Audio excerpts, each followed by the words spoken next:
Hai semua, Assalamualaikum. So hari ni saya nak tunjukkan demo perbezaan menggunakan dish drop dan juga brand X. Okay, ni adalah dish drop yang telah saya bancuh.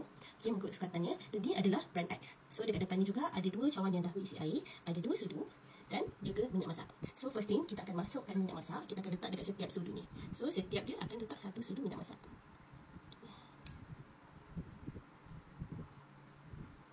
Okay, so dalam kuantiti yang sama. So sudu yang belah kiri ni saya akan letakkan brand X. Saya akan letakkan brand X. Okay. Dan sudu yang di belah kanan saya akan letakkan dish drop yang telah saya bancuh.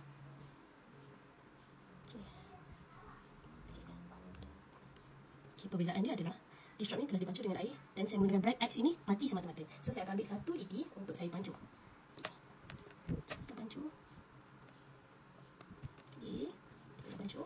So kita akan bancuh yang belah brand X pula. Okay, setelah tu kita akan letakkan kedua-duanya sama-sama ke dalam cawan tersebut.